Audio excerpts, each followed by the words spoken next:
Fala, criminalistas! Boa tarde a todos vocês. Sejam todos bem-vindos a mais um programa Fala Criminalista. E hoje nós iremos tratar sobre cadeia de custódia da prova digital. É um tema de grande relevância para o advogado criminalista, ou de atuação do advogado criminalista, que basicamente o que a gente presencia hoje é uma atuação onde a investigação ela tem sido cada vez mais uma investigação tecnológica, né? O uso da tecnologia para que a gente possa, para que os órgãos de segurança pública utilizem essa tecnologia com a finalidade de proceder uma investigação, né? E aí esse uso dos meios tecnológicos dentro desse processo, desse procedimento investigatório, faz com que o advogado ele tenha, né, a preocupação de se preparar para fazer uma defesa de uma maneira efetiva quando estamos diante de uma prova, né, digital, de uma prova produzida por um instrumento tecnológico. E hoje, falando de cadeia de custódia da prova digital, eu fiz questão de fazer um convite a um grande advogado lá do Rio Grande do Sul. Ele é doutor pela PUC do Rio Grande do Sul, doutor Vitor, é sócio do escritório do professor Auri Lopes Júnior, o qual eu tive a oportunidade de conhecê-lo e também de conhecer um pouco o trabalho, né, tanto do doutor Vitor como do próprio escritório do professor Auri Lopes Júnior, em uma situação de análise da cadeia de custódia da prova digital. E aí, dentro desse processo que eu atuo, né, eu fiz uma parceria com o escritório, onde foi feito um parecer técnico muito bacana, esse parecer. E o doutor Vitor, a gente teve esse contato, era um contato quase semanal, quando ele estava confeccionando, juntamente com o professor Auri, esse parecer. E aí eu tive o interesse de trazer o doutor Vitor para que a gente possa beber um pouco do conhecimento dele, né, dos casos que eles vivenciam no escritório. E eu entrei em contato com ele mais cedo e aconteceu um temporal lá no Rio Grande do Sul, mas ele vai participar do nosso encontro. Vou pedir agora aqui a ele para entrar na live.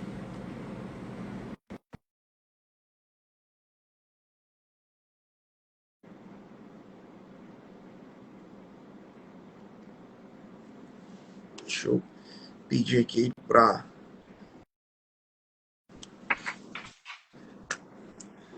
Boa tarde, doutor Vitor, tudo bem? Boa tarde. Boa tarde. Só deixa eu ajustar o volume aqui. Aí, agora sim. Olá, doutor Vitor, tudo bem? Olá. Boa tarde. Primeiramente, Boa tarde. Quero agradecer aqui a presença do doutor, a disponibilidade, né, de estar aqui falando sobre um tema tão importante, né, um tema que o advogado criminalista, ele está acostumado a lidar atualmente, com processos em que envolve uma prova digital, né? E aí a gente tem toda a preocupação de fazer um estudo dessa cadeia de custódia, dessa modalidade de prova, né? Do uso dessa prova.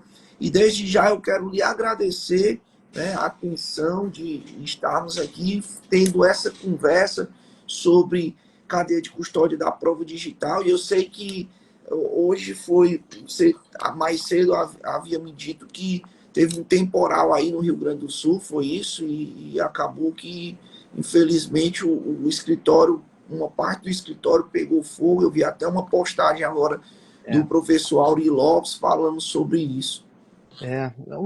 Boa noite a todos e a todas. Boa tarde ainda, na verdade, a todos e a todas. Agradeço ao Zéias. Não, aqui no Rio Grande do Sul, a gente está, em especial em Porto Alegre, a gente está com um grande problema de falta de luz, falta de água, árvore caída no meio da rua. E infelizmente a gente teve esse problema do incêndio no escritório ali, mas dos males o menor foi só numa sala de arquivo morto. Então, dentro desse caos aí tá tudo controlado, digamos assim. Osés, eu queria agradecer pelo convite, né, primeiramente. Estou muito contente de estar participando dessa conversa com você hoje, com os outros, com todas as pessoas que nos assistem também.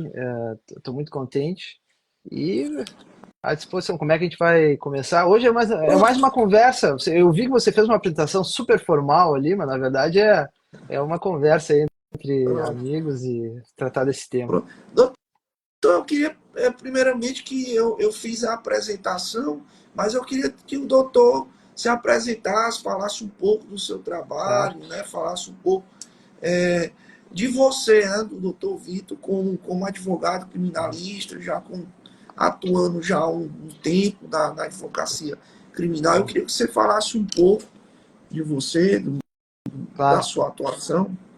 Antes, então vamos lá. Antes de falar em cadeia de custódia, né?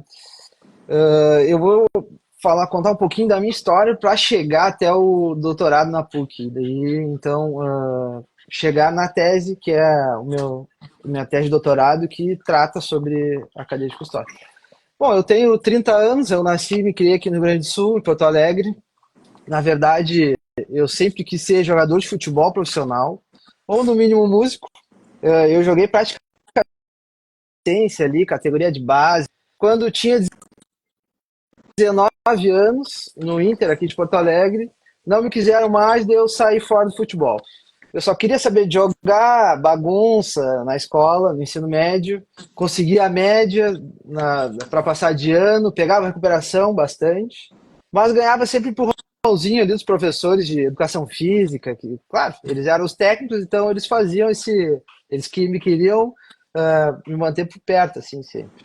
E daí quando eu chego no juvenil e no júnior das categorias de base dos times, o meu pai sempre, ele gostava de acompanhar essa minha trajetória de futebol, ele sempre insistia, não, tu vai continuar estudando, você não sabe o que fazer, vai estudar direito na PUC. Porque ele estava com 50 e poucos anos, era recém-formado, ele se formou depois de velho, assim, depois de uma certa idade, e ele estava super empolgado, então eu começo a faculdade logo depois que eu saio do ensino médio, 17 anos, me formo com 21, já estagiando professor Auri, e desde então, desde 2014, eu sigo lá no escritório agora como sócio. Daí eu saio da faculdade, entro na especialização em ciências penais, já emendo o mestrado em ciências criminais ali na PUC, e ano passado eu defendo a minha tese de doutorado em ciências criminais também na PUC, que é o assunto então da cadeia de custódia, qual é a forma de tratamento que se deve dar na cadeia de custódia. Daí eu lido desde as origens ali, uma pesquisa sobre história do direito, chego nas questões mais processuais, digamos assim, de prova, e no fim eu faço a proposição da tese, que é um procedimento incidental onde se trata as consequências, etc., questões, as polêmicas, né? Então, mas Perfeito. eu só chego no tema da cadeia de custódia quando eu descobri no doutorado a força do princípio da necessidade. Esse foi a virada de chave. Que é o princípio da necessidade? É o princípio que vamos lembrar, que diz que o direito penal não tem realidade concreta sem o processo, ele não é autoexecutável. Da graduação até o mestrado, eu ficava estudando as questões de direito penal material, as questões de legalidade, interpretação de tipos penais, etc. No mestrado, eu estudo o princípio da precaução, que ele é aplicado no processo, no direito penal. É um princípio lá do direito ambiental que se difundiu muito na Europa, tem algumas pesquisas mais recentes aqui no Brasil sobre isso, que diz o seguinte: na situação, no direito penal ambiental, onde a gente tiver situações onde o risco não é conhecido, nós devemos proibir. Então, essa criação de riscos incertos do direito penal devia levar à proibição das condutas, com criminalização. Basicamente é isso que eu estudei. Eu fiz um estudo crítico não concordando com essa transposição. Então eu chego no doutorado e agora agora eu vou fazer o link, é um negócio que ele foi indo torto, digamos assim. Chega no doutorado, primeiro ano de pesquisa, a gente lê muito, que é assim que funciona, né? O primeiro ano de doutorado são 4, em tese 4. Eu fiz em 4,5, porque eu tranquei o primeiro semestre logo que veio a pandemia.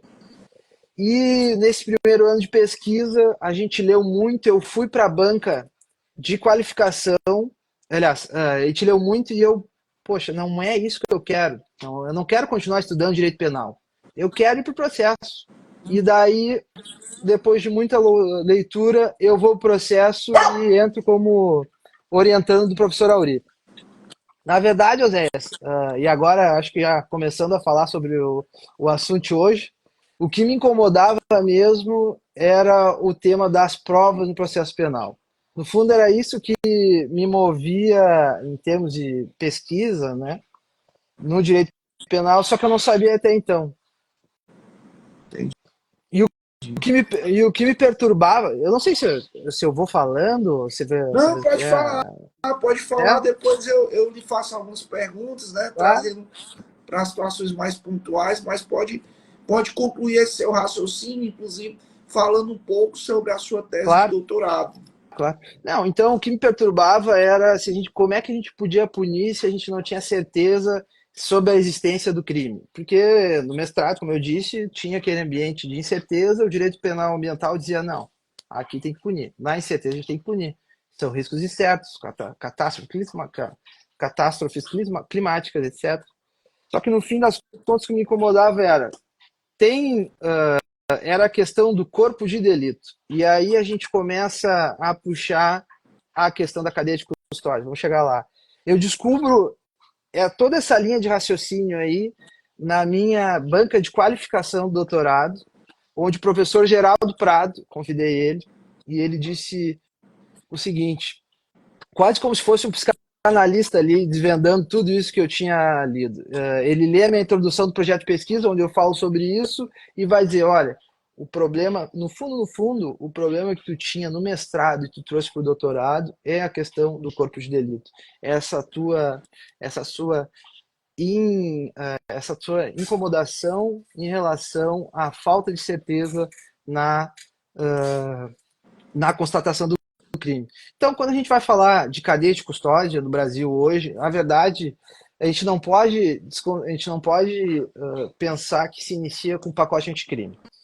Isso é um tema muito mais antigo, de mais de 2.000 anos, desde antes do Brasil ser descoberto, com as justiças hegemônicas de aparato, que é um conceito que é utilizado por historiadores do direito e que tratam, então, dos sistemas de justiça criminal antigos, onde o que é a justiça hegemônica de aparato? É um conceito que, para pesquisar sobre todas as práticas chamadas hoje pelos processualistas de sistemas inquisitórios. Porque quando você fala de sistema inquisitório, a gente tem que se definir sobre qual sistema inquisitório que a gente está falando. É o sistema inquisitório espanhol, é outro, é o português, enfim. Então, os historiadores de direito abarcam todo esse período pelas justiças hegemônicas de aparato. Nesse sistema punitivo, que é praticado na Europa após a justiça penal negociada, dos séculos XI e XIII, o funcionamento ocorria através das práticas criminais, que era, grosso modo, um resumo bem pontual, uma espécie de procedimento que se utilizava para definir se punia ou não se punia e a quantidade e a forma da pena. Então, mas já nessas práticas criminais, os historiadores do direito descobrem que uma das exigências para o juiz poder realizar a punição era que o delito tinha que ter realmente ocorrido. Ou seja, partindo da realidade dos fatos que eles entendiam lá, com todas as limitações, é óbvio, eles definiam tanto e quanto e as formas de punição. Então, o que eles pensavam era, não faz sentido a gente punir por mentiras, então seria necessário acreditar o relato da história do crime, sendo este um pressuposto para a atuação do sistema. Ou seja, a história das notícias crimes tem por trás disso uma lógica de acreditação. Ou seja, se eu chego lá na polícia e digo, o Oséias praticou o delito tal, e sei que é mentira, existe todo um aparato de repressão contra essas mentiras. Então, isso nos leva a uma conclusão bem lógica, e não, sem muito esforço, de que o sistema não tolera mentiras, ele não gosta de mentiras. Ele parte de que você está contando uma notícia crime verdadeira. E para isso começam testes de opacidade, que são, na verdade, formas de acreditação da notícia crime. Então, de certo modo, essas construções históricas a gente herda hoje no Brasil. O nosso sistema brasileiro, por exemplo, ele tem essa lógica de que não vamos incriminar o outro. Essa é um pressuposto. Porque a gente tem denunciação caluniosa, enfim. Então, a lógica de, não só no Brasil, mas é uma questão mais ampla, uma questão, de certa forma, histórica, é que os sistemas de atribuição de responsabilidade penal têm como um pressuposto, tem como um primeiro limite de atuação o empírico, que, então, levando para um exemplo prático, para ficar mais plausível, não faz sentido a gente investigar um delito de homicídio onde a notícia crime diz João matou José, se o corpo analisado pertence a Mateus. Esse exame de corpo de delito, ele não tem relevância dentro dessa notícia crime. Ou seja, esse corpo de delito, ele não tem por que estar dentro dos autos da notícia, onde se vai averiguar a notícia crime. Então, essa questão, o conhecimento, né, que o laudo vai ministrar, ele esbarra numa regra de acreditação, porque ele não é elaborado sobre o mesmo corpo do relato do caso. Então, aqui a gente consegue ver, num exemplo simples e corriqueiro, a grande responsabilidade sistemática que a cadeia de custódia carrega como uma regra de acreditação e preservação do corpus delicti. Corpus delicti aqui entendido não como um simples corpo de delito, mas uma questão mais abrangente que envolve não só a averiguação da materialidade, mas também a autoria. É um outro conceito um pouco mais abrangente que a gente não vai ter tempo, não tem porque aprofundar agora.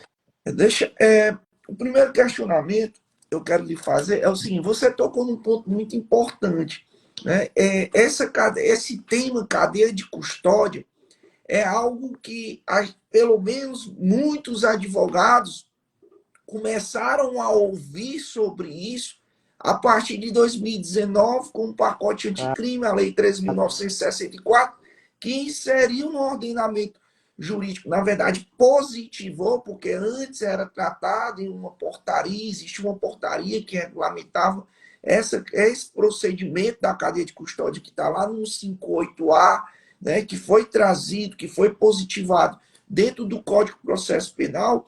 Antes, a gente não ouvia muito falar da terminologia cadeia de custódia. E aí, a partir de 2019, que foi inserido no ordenamento jurídico, no Código de Processo Penal, foi positivado, esse tema começou a ser bastante falado, bastante divulgado, e os advogados criminalistas começaram a se preocupar com essa cadeia de custódia como se fosse algo que passou a existir a partir daquele momento, e como você bem pontuou, é algo muito antigo, é algo que já se tinha, que faz parte dessa questão do contexto probatório, né, da teoria geral da prova. Mas eu queria saber de você como é que era visto, principalmente pelos tribunais superiores, esse tema cadeia de custódia. E aí, quando eu digo visto pelos tribunais, como é que era manifestado, né, e o entendimento da cadeia de custódia nas decisões que os tribunais vinham tomando. Porque, assim, a gente está falando de que não se ouvia muito falar dessa terminologia, cadeia de custódia e tal, mas sempre existiu. E Sim. como é que os tribunais se posicionavam acerca do tema? E aí, se você puder trazer algum ponto específico, algum exemplo mostrando que isso era feito, mesmo antes de 2019, através Uhum. das decisões, eu lhe agradeço. Claro, não. Vamos chegar lá. Eu separei aqui, eu fiz uma pesquisa empírica na minha tese e separei alguns julgamentos aqui sobre isso.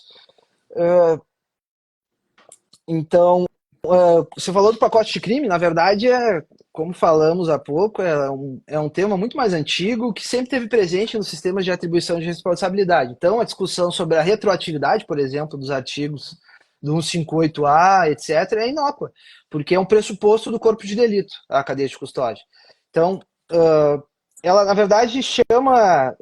A cadeia de custódia vem com esse nome mesmo, na regra 911 do, do Código, não é do Código de Processo Penal, é do Federal Rules, enfim, do 901 do sistema americano, uma regra federal para as perícias reais de objetos, ou seja, que ela diz o seguinte, para nós termos a cadeia de custódia em determinada análise pericial, a perícia forense precisa concluir que é aquilo que ela pretende ser. Ou seja, a cadeia de custódia busca garantir que a perícia vai analisar o mesmo vestígio que ela descreve ter analisado. A droga tem que ser a mesma,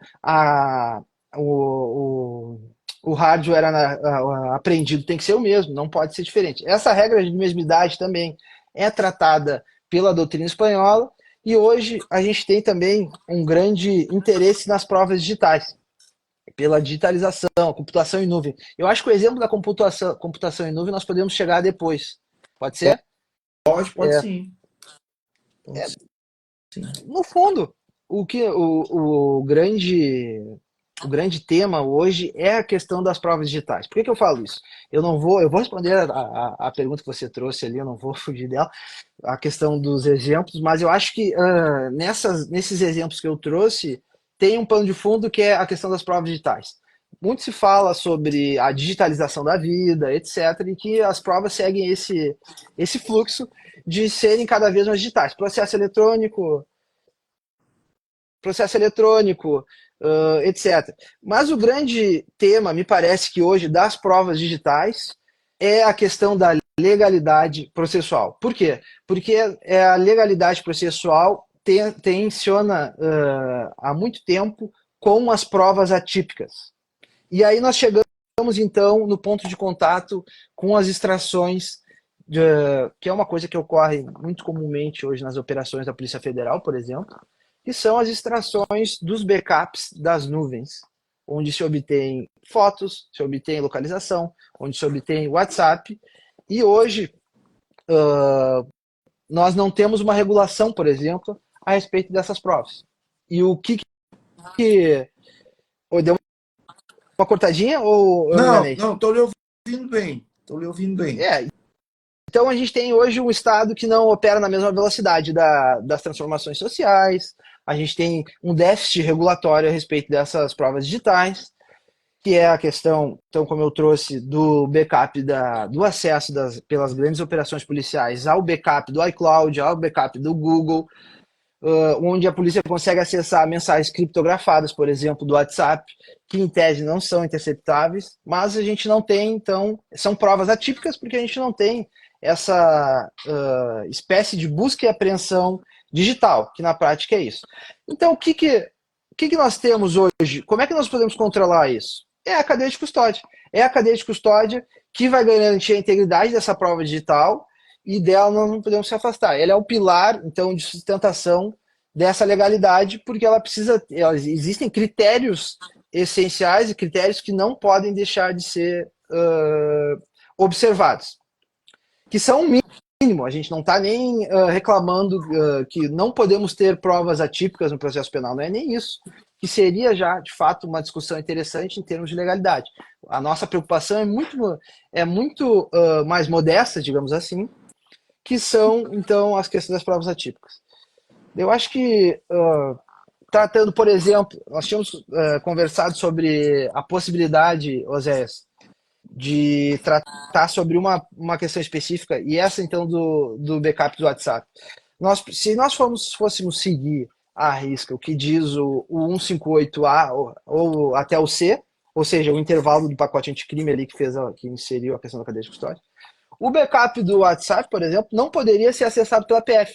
Eles deveriam requerer judicialmente, o juiz deveria autorizar. Quando a Apple fornecesse a senha para fazer o backup da nuvem, para fazer a polícia fazer o download, ele deveria contatar o perito da Polícia Federal. O perito da Polícia Federal faz o download do conteúdo disponibilizado e já realiza direto o espelhamento do vestígio. Então, que é a cópia dos dados digitais num sistema de armazenamento que seguiria da posição do código hash, que é a lacração, né? É o lacreamento digital. Então, isso aí é a aplicação do 58C. Nessas situações, contudo, isso é muito difícil de acontecer, um exemplo prático. O que a gente vê hoje na prática da polícia é ela fazendo o download por si mesma e depois colocando o código hash, o que é irrelevante, não garante a manutenção da integridade do destino original, porque existem inúmeros softwares livres aí que podem até disfarçar a manipulação da prova. Então, de forma culposa ou dolosa, não importa, o policial federal não pode fazer esse download. Então, aqui a gente vê um exemplo brasileiro, digamos assim, de e corriqueiro em todas as operações da Polícia Federal que está acontecendo isso, onde não tem um respeito, né, à cadeia de custódia. Você falou num ponto importante em relação a esse procedimento de a Polícia Federal solicita ao juiz, né, e o juiz determina lá para que a Apple, né, encaminhe as informações contidas na nuvem. Aqui no Ceará, pelo menos o que a gente tem visto, quem atua, né, no Ceará, tem visto que isso vem ocorrendo quando o delegado ele está de posse desses arquivos que são encaminhados e que ele faz ali a extração e análise dos dados, eles têm produzido uma espécie que eles chamam de relatório técnico, né? RT, relatório técnico, que é um relatório, na verdade, trazendo todas as informações, as impressões daquela pessoa que está produzindo aquele documento sobre as informações, né, extraídas, né, daquele arquivo. E aí, muito desses relatórios técnicos, eles sequer vêm informando qual é a pessoa que fez a extração, quem é o profissional que fez aquela extração, né? Porque a gente não pode permitir que um documento seja juntado dentro de um processo e esse documento, esse relatório técnico, infelizmente, algo que vem sendo produzido, esse documento que vem sendo produzido, que a gente não sabe quem produziu, apenas que foi um núcleo de inteligência da polícia, sem saber quem produziu, qual servidor produziu. E ele vem sendo utilizado muitas vezes para justificar uma condenação de pessoas. E é interessante, Vitor, que quando a gente fala de situações como essa, o Ministério Público ele não vem nem mais arrolando testemunhas. Ele apenas junta o relatório técnico e, com base no relatório técnico, ao final ele sustenta uma condenação com base naquele relatório técnico. Ou seja, não se tem sequer ali a preocupação de trazer para dentro do processo penal informações que validem, né, aquelas informações contidas no relatório técnico. Como é que você enxerga, né, esse relatório técnico? Qual é a natureza desse relatório técnico? Como é que a gente pode entender, né, a natureza jurídica desse relatório técnico? e se isso pode ser utilizado para justificar a condenação de uma pessoa a partir de um documento que você sequer sabe quem produziu. Uma situação bem grave essa. O que é a cadeia de custódia? Cadeia de custódia é documentação de todas as etapas da coleta do vestígio. Se a gente não tem um nome sequer do custodiante, isso aí é uma situação gravíssima, não deveria ser admitido. Mas o que na prática me parece, em termos de natureza jurídica, você falou, essa situação é equivalente a um testemunho direto sobre os fatos de uma pessoa, ou seja, é praticamente uma denúncia anônima sobre um testemunho direto. A gente não tem uma identificação da pessoa, do policial, o que fez, e a gente não tem a demonstração de que ele, de fato, manuseou a fonte prova e de que ele, de fato, teve foi uma presenciou, enfim, o objeto que ele analisou. Então isso é uma denúncia anônima com um relato indireto. É uma situação muito, em termos de contraditório, a eficácia é zero, porque você não consegue inquirir a pessoa que ouviu e o relatório é circular. Ele não tem, ele é irrebatível, digamos assim, porque você não tem meios para aprofundar provas exculpatórias ou outras formas de interpretar ele. Então, me parece que uma condenação sobre esse fato, com base nisso, é totalmente, além de ser inadmissível, se a gente for seguir a jurisprudência do STJ, esse relatório não serve para nada. Ele é equivalente ao testemunho direto. E é algo interessante porque na prática, quando eles juntam esse relatório técnico, porque hoje, como existe o processo virtual, né, você hoje consegue inserir os documentos com a assinatura do delegado, e aí quando ele faz a juntada desse relatório técnico, automaticamente, no momento que ele vai fazer a inserção dentro do processo, fica o registro da assinatura dele, como qualquer documento que é juntado, seja pelo advogado, seja pelo juiz, seja pelo promotor, pelo delegado, ele fica lá o registro, né? Aquela assinatura digital. E aí é interessante que dentro dos processos, muitos juízes têm se utilizado do argumento de que aquele relatório técnico, o fato de ter sido juntada a assinatura do delegado, que fica lá, pelo fato dele ter juntado, às vezes o delegado não foi o delegado que fez o relatório, não foi o delegado que produziu o documento, ele apenas juntou, e quando ele junta, fica a assinatura dele lá no documento, mostrando que aquela assinatura, mostrando que ele que fez aquela juntada. E eles têm entendido que isso é suficiente para mostrar que foi produzido pela Polícia Civil e que foi assinado pelo delegado, quando, na verdade, a gente está diante de um documento apócrifo, né? Um documento que ninguém sabe quem produziu, como produziu, foi produzido, de que forma foi produzido, e isso, infelizmente, vem sendo utilizado para justificar a condenação de várias pessoas. Que a gente tem dois assuntos muito interessantes para tratar aqui nesse aspecto, porque na verdade essa justificativa, digamos assim, que o judiciário está dando nesses exemplos é uma supervalorização da é um tratamento da cadeia de custódia, da quebra da cadeia, porque isso é uma clara quebra da cadeia, um rompimento de um elo com a questão dele ser apócrifo, pela ótica da valoração. Então,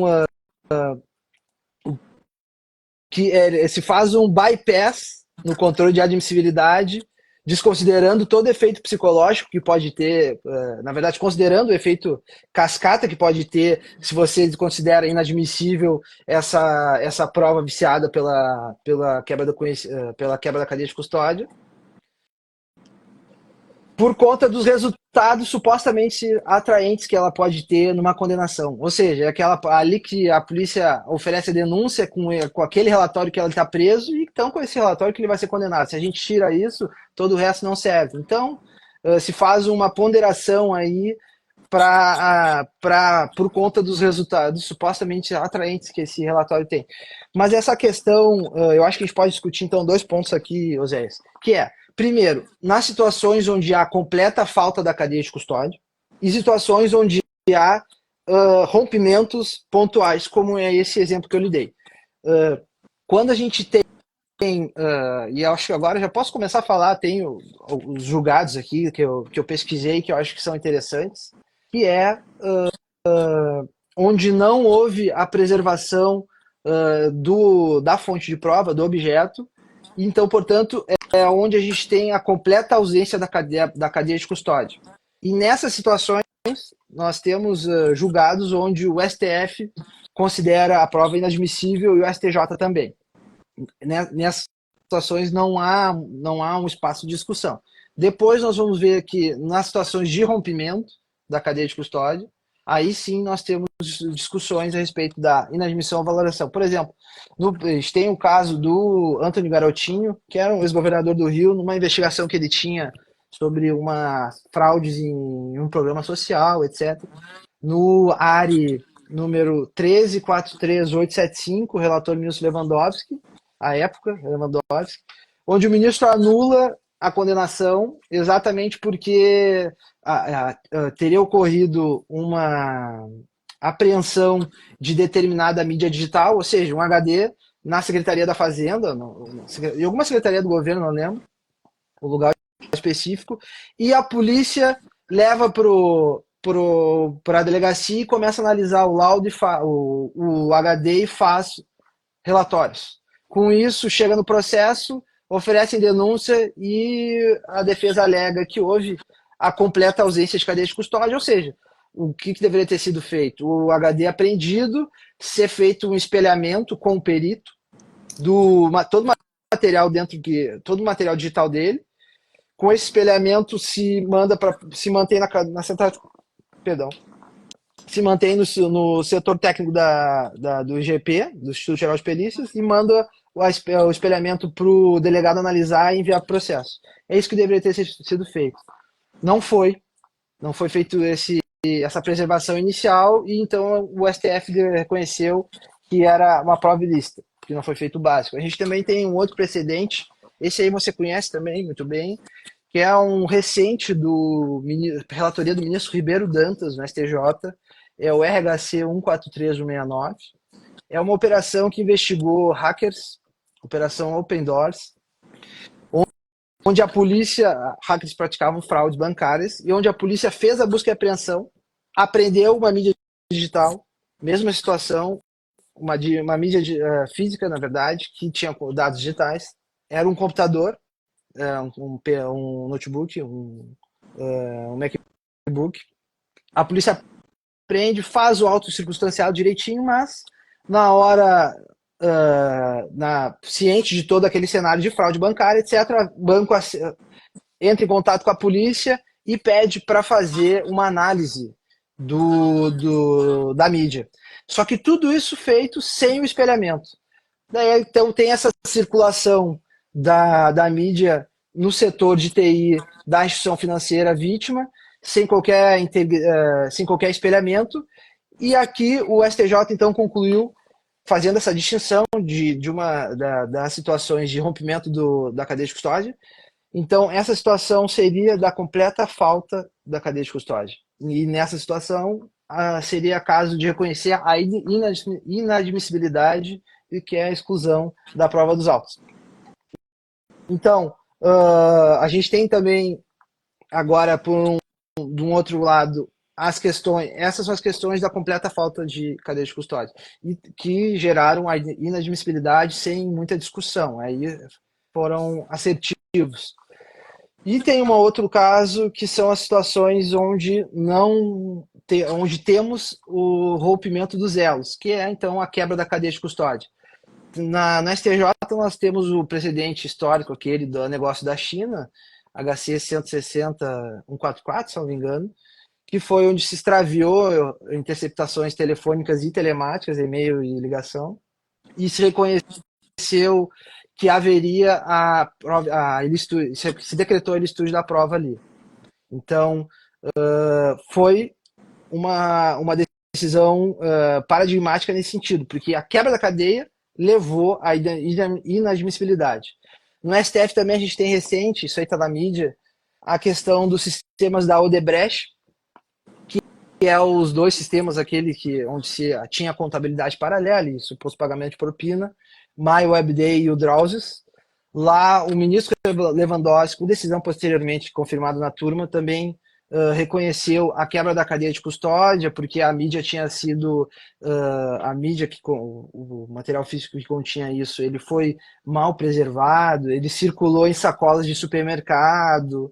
Enfim, houve um tratamento amador por parte da Lava Jato nessa mídia e se reconheceu a licitude da prova também a partir da quebra. Então não era um cenário de completa ausência de custódia. Mas são situações que, no fim das contas, avaliaram a gravidade da lesão, ou seja, a gravidade do rompimento da quebra da cadeia de custódia, e por isso reconheceu a ilicitude. Se fez um juízo de grau a respeito do rompimento, para se concluir, então, que justificava a sanção mais grave, que é a prova ilícita. Só que a gente tem que reconhecer que isso são casos pontuais. A jurisprudência da STJ caminha para outro sentido. Na maioria das situações onde se analisa o grau de rompimento dos elos da cadeia de custódia, não se reconhece a ilicitude. E os tribunais, existe também um precedente famoso do Minuscat, que eles dizem que é uma questão de valoração probatória e não de admissibilidade. O que eu penso disso e na minha tese eu defendi? Que isso é uma perspectiva errada. A questão da quebra da cadeia de custódia, ou seja, nem estamos discutindo a situação mais grave, que é o prévio, onde há um total falta da cadeia de custódia. Nas situações onde há cadeia de custódia e em determinado momento há o rompimento. Pode ser esse exemplo seu aí, que eu ouvi a notícia apócrifa, o relatório apócrifo. Que é uma questão, eu penso, porque eu acho que isso é uma questão, é um tratamento errado, a valoração. Não é a valoração o caminho certo, é a inadmissibilidade. Por quê? Porque a violação da cadeia de custódia é uma violação ao fair trial. E, historicamente, se a gente for pensar as violações ao fair trial dentro do sistema acusatório, elas equivalem ao princípio. A violação ao fair trial equivale ao princípio indubio pro réu. Significa, então, que se a quebra da cadeia de custódia coloca a prova sob suspeita, ela deve ser tratada de uma forma equivalente a uma decisão absolutória, com base na dúvida, que é a base do indubio pro réu. Então, existe, eu selecionei aqui um trecho da pesquisa que eu fiz, que é de uma professora de Zurique, a professora Sarah Summers, que ela vai dizer o seguinte, que não se pode separar o resultado, que é a sentença, o resultado do processo, que é a sentença, do processo em si, porque tão relevante quanto ter acurácia na precisão dos fatos, para atingir a verdade mais precisa possível, é que seja garantido o respeito ao fair trial, de modo que a violação ao devido processo também se constitui num erro judiciário. Então, a violação ao fair trial também pode ser considerado um erro judiciário, porque existe uma superioridade ética do Estado no tratamento dos acusados. Eles têm que ser acusados dentro do devido processo legal. Então, dentro dessas equivalências entre o fair trial e o indubio pro réu, eu concluo que a cadeia de custódia deve ser tratada, a quebra da cadeia de custódia deve ser tratada dentro das regras de inadmissibilidade. Não tem porquê. É um pressuposto fático da decisão judicial. Nossa, a partir bacana da isso. valoração. Bacana. Gente, só para contribuir aqui com o pensamento do Dr. Vitor, né, a exposição que ele está fazendo, a gente tem duas situações. A primeira situação é a ausência de cadeia de custódia. Né? Não tem nos autos a cadeia da custódia daquela prova ali que está sendo utilizada pelo Ministério Público, pelo órgão acusador.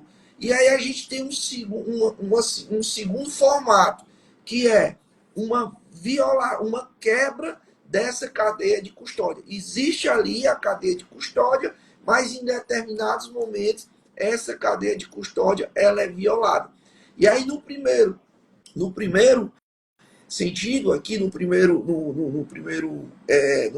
exemplo aqui que a gente falou da ausência da cadeia de custódia, isso não há dúvida dos tribunais superiores, não é isso, doutor? Quanto à ilicitude e, no caso, o desentreamento do processo. Mas em relação a esse segundo formato, que é a quebra da cadeia de custódia, os tribunais têm entendido que isso vai refletir lá no grau de confiabilidade que o juiz vai ter sobre essa prova para que justifique ou não uma condenação. E aí você trouxe algo que é muito importante, né, através dessa citação que você fez, é que se há uma violação à quebra da cadeia de custódia, eu estou diante de uma dúvida. E aí você vai se valer do princípio, né, do indúbio pro réu. Se eu estou diante de uma dúvida quanto à integridade dessa prova, será que o juiz ele vai considerar essa prova e vai valorar essa prova para condenar uma pessoa diante dessa dúvida quanto à cadeia de custódia, se está identificado ali que houve essa violação, essa quebra da cadeia de custódia? Será que mesmo assim ela vai ser utilizada para justificar uma condenação diante da dúvida, né, da integridade daquela prova? Algo muito, muito bacana, porque você linka com lá o princípio do indúbio pro réu, né? Quando você está diante dessa dúvida, e aí você está diante de uma dúvida quanto a essa cadeia de custódia. Muito bacana, doutor, essa citação que você fez, porque realmente eu não tinha visto sob essa ótica, né? Sim. De você linkar com esse princípio, do princípio conhecido de todo criminalista, que é o princípio do indúbio pro réu, quando ele trata ali de, na dúvida, você precisa beneficiar na verdade, você beneficia o réu. Isso, a E aí quebra. Exato. oi? Prossiga, exatamente, estou concordando. Pronto. E é algo, outro ponto que eu numa audiência, e a gente começa a perceber, principalmente quando a gente está diante de uma prova produzida por instrumentos, né, tecnológicos, e aí essa prova digital, que muitos dos julgadores, a maioria dos julgadores, né, não vou dizer a maioria, mas alguns julgadores, mostram que muitas vezes não detêm o conhecimento de aferir essa cadeia de custódia quando estamos diante de uma prova digital, né? E eu já vi em algumas audiências o juiz dizer o seguinte: olha, eu não entendo muito bem de tecnologia, eu não conheço muito bem, não tenho esse conhecimento tecnológico e tal. E aí eu fico me perguntando, como é que a pessoa não conhece, nem busca conhecer? Porque se você não conhece, tudo bem, o conhecimento é muito amplo, e aí todo dia a gente aprende alguma coisa, todo dia você vai buscando aprender algo.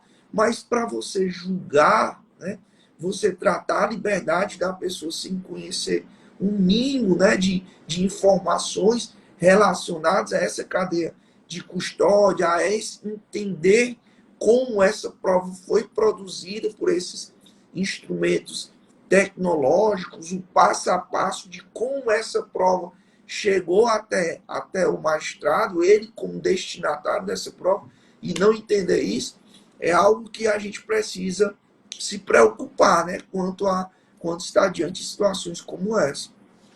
É muito sensível essa situação de desconhecimento do juiz, mas existem premissas que eles, digamos assim, estão acostumados, que é a presunção de inocência.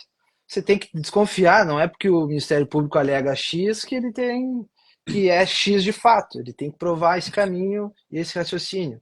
E também a questão do contraditório. Contraditório, a eficácia do direito contraditório pressupõe a informação íntegra. Então, juntando esses dois paradigmas, digamos assim, ele consegue enfrentar novas tecnologias que se fala, né? Eu acho que pode servir algumas vezes como uma forma de tirar o peso da decisão, tirar o peso de dizer, olha, realmente aqui tem um problema ou realmente aqui não tem problema.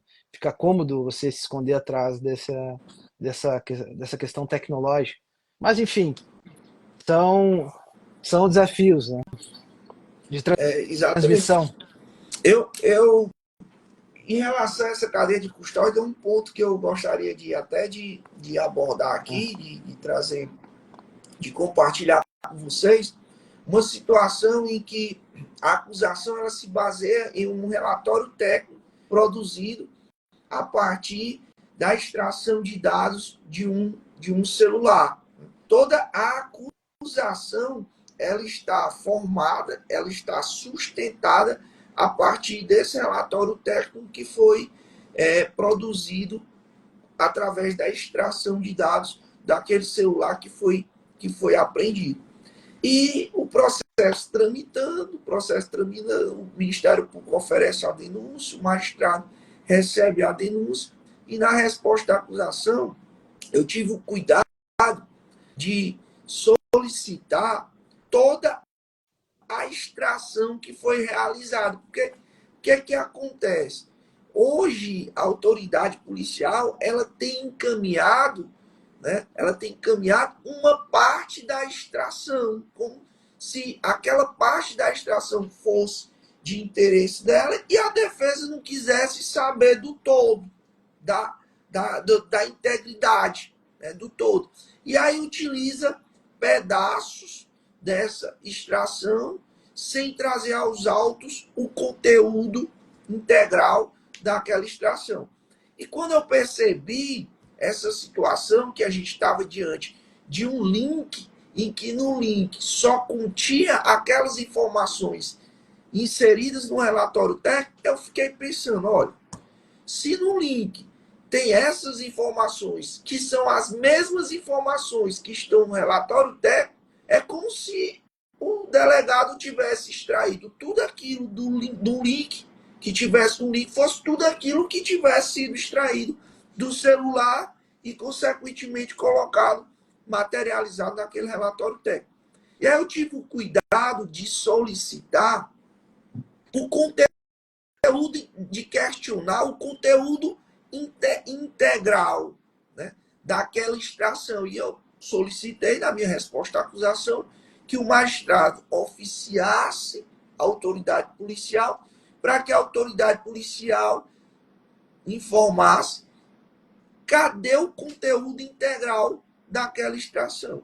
E aí a autoridade policial informou que o conteúdo integral realmente não estava contido naquele link, porque naquele link só continha uma parte da extração e que, em razão da defesa ter solicitado o conteúdo integral, ele tentou proceder a uma nova extração para trazer nos autos o conteúdo integral. Mas o que acontece? Como ele já tinha encaminhado para o depósito público aquele material e solicitou novamente o material para proceder à extração, o depósito informou que o celular havia sumido, foi extraviado. Ou seja, o celular sumiu. Então, a gente não tem mais a possibilidade alguma de se conseguir trazer para os autos o conteúdo integral daquela extração. E aí tem um outro detalhe também que é importante a gente trazer para dentro dos autos. Como é que eu vou produzir? Como é que vai ser me dado o direito de eu produzir tipo uma perícia naquele celular, se o celular não mais existe? Se eu não posso produzir ali, se eu não posso requerer uma perícia naquilo para saber realmente o que constava naquele celular.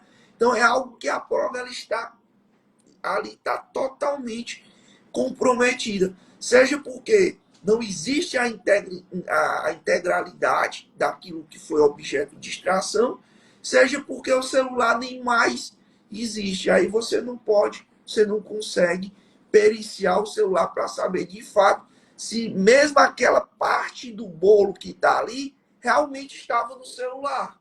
Não é isso? Claro, E não, aí, e a gente também tem um outro problema aí, que mesmo que haja uma nuvem onde se tenha em tese a integralidade, o backup, né? A gente não vai, esse backup que o delegado solicita aí para que seja feito novamente, ele mesmo assim ele não ia ser o mesmo da época dos fatos. Então essa prova, claro, está comprometida assim, não tem mesmidade, com certeza. exatamente, interessante. E esse processo, a gente esse processo ele ainda não foi sentenciado e eu tô doido para saber qual é que vai ser o final desse processo, né? Porque é algo que está totalmente relacionado à cadeia de custódia dessa prova, né? Sim. E se de repente o magistrado condena baseado numa parte, né, na fatia do bolo, numa parte da extração de dados, isso para mim, na verdade, é um absurdo, é uma total ofensa a essa cadeia de custódia da prova que tem que ser preservada, até como uma questão também de confiabilidade, de legalidade, de mesmidade, tudo que aquilo que você já pontuou. É isso aí. E também tem um problema de contraprovas. Se você recebe só pedaços do que a polícia escolhe, você não tem, além de não ter, não poder fazer uma interpretação do contexto por completo de todo o corpus delicti que a polícia obteve lá atrás na investigação, você também não pode realizar contraprovas em benefício do seu cliente. Então, é uma completa, é uma completa é um completo enviesamento aí nessa atividade probatória. Outro caso, doutor, que eu gostaria de comentar com vocês, é uma situação em que a acusação ela se baseou exclusivamente em interceptações telefônicas. E aí o que é Uhum. que acontece? É muito comum nessas investigações, que são investigações que envolvem vários réus, eles acabam que desmembrando, né? Eles acabam fatiando o processo até como uma forma de agilizar, de otimizar o trâmite do processo. E aí, nesse caso concreto em que eu atuei, o processo principal, né, que foi a operação foi deflagrada, um certo período de interceptação telefônica, com a captação de várias conversas que geraram áudios e tudo, que foram colocados nesse primeiro processo. E aí o processo tramitou, e depois de 3 anos surgiu um segundo processo com outros alvos, né, com outros alvos da investigação, mas se utilizando daquelas interceptações que foi feito no primeiro processo. Mas o que é que acontece? Quando o Ministério Público oferece a denúncia, o que é que ele junta no processo? Apenas os áudios relativos as transcrições que ele utiliza na denúncia para poder justificar a condenação, né, o trâmite do processo e, ao final, a condenação dos réus. Ou seja, todas as interceptações, todo o material oriundo das interceptações que estavam contidos no primeiro processo, o Ministério Público sequer teve o cuidado de trazer todo esse material para o segundo processo. Porque esquece que esse segundo processo é um novo processo. Claro, claro, claro. Com novos, Aí você. né, Sim. com novos réus, com outras defesas que precisam conhecer, né, a integralidade daquilo que está sendo objeto de análise ou objeto de, do que o Ministério Público está sustentando em sua acusação. Sim. E aí, como preliminar, na resposta à acusação que eu confeccionei, eu trabalhei exatamente isso. Como é que vou pegar uma fatia do bolo, um trecho, ou seja, áudios, partes dos áudios, e para o doutor ter ideia, não se foi julgado nem as autorizações, as decisões que autorizavam as interceptações telefônicas que estavam no primeiro processo. Como é que eu vou fazer o controle sobre isso? Se essas decisões de interceptações foram devidamente Claro. fundamentadas. Porque a lei que trata das interceptações telefônicas, ela disciplina lá que tem que estar fundamentado. O magistrado tem que dizer por que é que ele autoriza a interceptação relacionada àquele alvo. Por que é que aquele alvo ele precisa ser interceptado. Tem que ter justa causa para isso. E nesse processo que eu atuei, não se tinha sequer as decisões que autorizaram essas interceptações, e aí a gente não consegue fazer o controle para saber se essas decisões elas foram de fato fundamentadas, né? E segundo, a gente não tem a integralidade de todas essas conversas, de todos esses áudios que foram captados. A gente tem, na verdade, uma fatia, né? A gente tem, na verdade, aquilo que o Ministério Público entende que para ele é interessante, mas para a defesa pouco importa, porque para ele aquilo já é interessante, né? Então, são situações como essa que a gente lida, que a gente vivencia, que a gente vê a importância, né, da cadeia de custódia, do advogado, ele trabalhar nesse sentido, né, que o doutor bem colocou, quando se refere às consequências da ausência da cadeia de custódia e as consequências da quebra da cadeia de custódia, como é que os tribunais têm tratado sobre isso, e é importante que a gente faça uma atuação voltada para essa análise, né, da cadeia de custódia.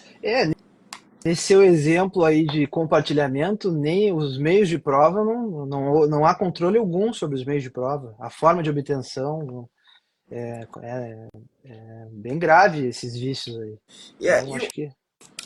o que eu acho mais interessante da tua situação é porque é o seguinte, quando a gente fala de uma sentença, né, a gente já está falando de um juízo mais aprofundado, né, um juízo de mérito mais verticalizado, após todo um contraditório efetivado, produção de provas e tudo, e o juiz, ao proferir essa sentença, ele tem uma ideia do todo, né? Ele Sim. já tem uma ideia do que a acusação traz, do que a defesa traz, e ali ele pondera o que a acusação e defesa traz, e ele vai aplicar o direito que vai se manifestar através da sentença. Mas existe algo que eu vejo também de suma importância e que às vezes me traz uma certa raiva, né? Tem situações que a gente fica com raiva mesmo, é esse juízo de admissibilidade que é feito no momento do recebimento da denúncia. Muitos magistrados, eles não têm, né, o cuidado de, quando se está diante de situações em que a defesa argue, né, alega essas preliminares Sim. de nulidades em razão da ausência da cadeia de custódia ou mesmo da quebra da cadeia de custódia, isso passa batido, né? Isso passa batido. E aí o que acontece? Quando ele faz esse juízo de admissibilidade, ainda que seja de forma superficial, no momento do recebimento da denúncia, ele sequer analisa os pleitos formulados pela defesa quando se refere à ausência dessa cadeia de custódia ou à quebra dessa cadeia de custódia. Ou seja, passa batido. Receba a Sim. denúncia, uma vez que está presente os requisitos lá do artigo 41 e tal, designa-se a audiência. Como é que o doutor tem visto isso E como é que o doutor tem tratado situações como essa? O advogado, ele precisa embargar em situações como essa Uhum. aquela decisão para que o juiz ele seja obrigado a analisar todos aqueles pontos trazidos na resposta à acusação, ou isso não é interessante estrategicamente, e aí o advogado ele, na verdade, não faz nenhum questionamento contra isso, deixa o processo prosseguir e alega isso Sim, novamente lá dentro das alegações finais, para que isso possa ensejar um prejuízo maior, né? Demonstração do prejuízo, porque mesmo em situações que hoje a gente está tratando de nulidades absolutas, né? Os tribunais têm entendido que tem que existir a demonstração do sim. prejuízo. E aí eu queria saber do doutor como é que o doutor enxerga isso e o que seria interessante, principalmente para o advogado que está iniciando, Sim. é, se ele embarga ou não embarga, usa estrategicamente isso nas Sim. alegações finais. A gente tem um grande problema, primeiro, que é, por mais que tenha sido inserido no pacote de crime o 315, parágrafo 2º, que diz todas as teses devem ser enfrentadas em todas as decisões, ele é descumprido de fato. Em decisões com falta de fundamentação, que são esses casos que você citou aí, a gente deve sim não embargar, mas entrar com um HC para anular essa decisão, um HC como instrumento processual de ataque colateral, não discutindo a liberdade diretamente, mas sim a nulidade da decisão para que o juiz enfrente. Uma dos achados que eu tive na minha pesquisa foi que a cadeia de custódia deveria, ou seja, a, o controle das regras, a análise das proibições de prova sobre as regras probatórias deve ser feita num juízo descolado da valoração. Deve ser feita uma análise, não deve ser feita uma análise holística, ou seja, uma análise que englobe todo o processo. Porque quando isso acontece, ou seja, trazendo para o exemplo da cadeia de custódia, quando o juiz deixa para analisar a cadeia de custódia no momento da sentença, há um grande risco dele sobrevalorizar, dele reconhecer a quebra e sobrevalorizar os conhecimentos que a prova viciada ministrou por conta dos seus resultados supostamente benéficos. Ou seja, uma prova que corrobore a acusação, se for para aquele mesmo juiz que prendeu, fez a instrução, ouviu todo mundo dizendo que é o réu, e mesmo assim chegar na sentença, essa prova está viciada, ele vai supervalorizar outras para chegar no mesmo resultado.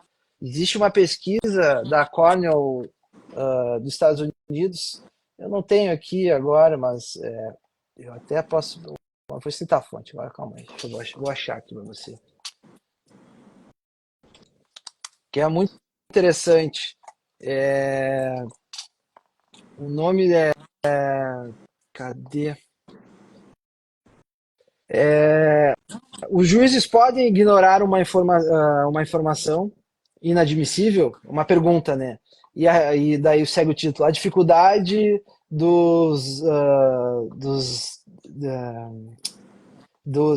não, a tradução não fica bom. Mas eu posso te passar ali, do Andrew Histrich, Chris Guthrie e o Jeffrey Hatlinski, Cornell Law Faculty Publications, Paper 20 de 2005. Se botar isso no Google, a gente acha. Lá eles mostram que 70% das informações inadmissíveis são consideradas pelos juízes. Eles fazem uma pesquisa com juízes e mostram o poder da influência de uma prova inadmissível. Então, essa questão de deixar para a sentença uma análise holística é sempre um problema. Eu vou defender na minha tese, então, que se faça um juízo descolado, de admissibilidade descolado da sentença, para se garantir uma eficácia do controle, da regra de controle, regra de admissibilidade, portanto, para só que o juiz valore apenas o que passar nesse primeiro teste. Eu proponho também na minha tese uma releitura da justa causa, ou seja, dentro das condições da ação, a justa causa, entendida como indícios de autoria e materialidade, que ali tem que ter uma fumaça de integridade do corpo de delito. Nesse seu caso, nesse seu caso, não haveria uma fumaça de integridade porque o Ministério Público seleciona o que vai ser introduzido no processo. Então, a denúncia, nesse caso, deveria ser rejeitada. Essa é uma briga que pode ser feita. Não vi ainda, na minha Muito, pesquisa empírica, não muito, vi. muito, muito bacana, doutor. Você faz uma análise da justa causa e dentro dessa análise da justa causa, da materialidade e da Isso, autoria, você trata de uma fumaça da integridade exatamente. do corpo de delito lá dentro da materialidade, Sim, mas e também dentro, da dentro autoria. da São duas, autoria. Muito bom. por exemplo, no DNA, são duas coisas que acontecem ao mesmo tempo. No DNA você tem a materialidade e a autoria. Esse é um estudo que se faz há bastante tempo já.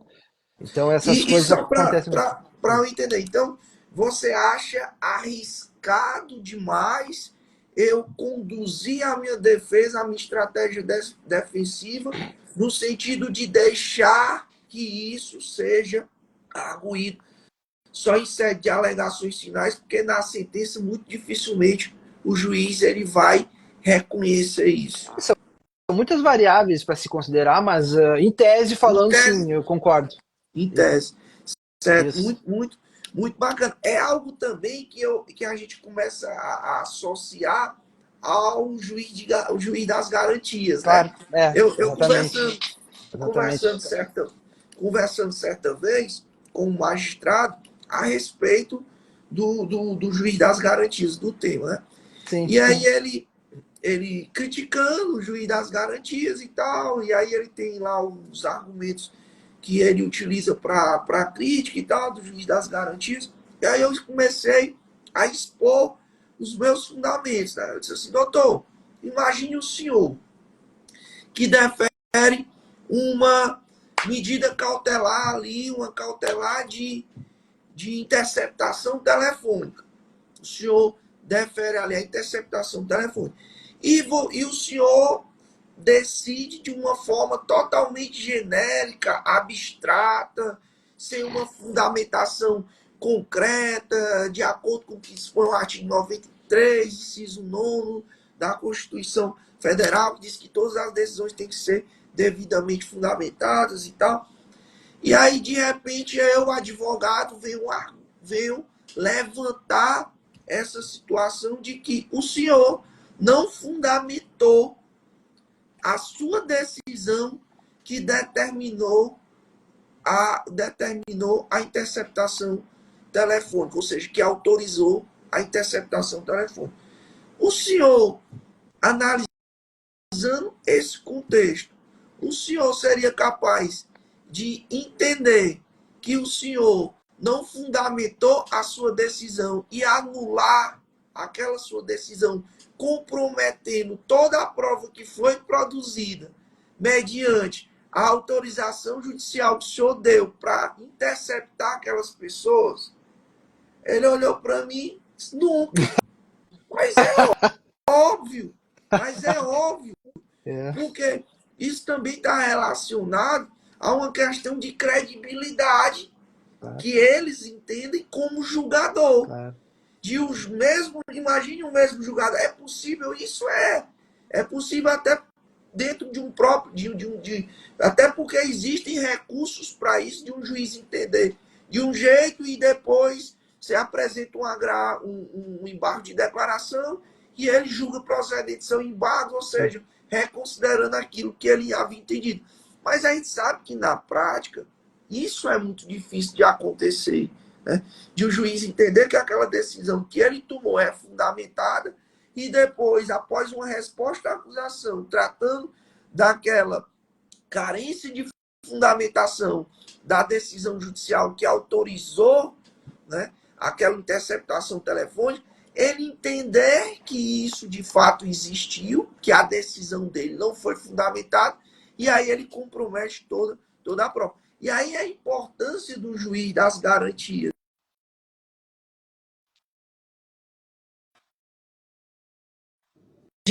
Diferenciar, separar aquele juiz que autorizou, né, autorizou aquela interceptação telefônica, e o juiz que vai fazer uma análise se aquela decisão foi fundamentada ou não.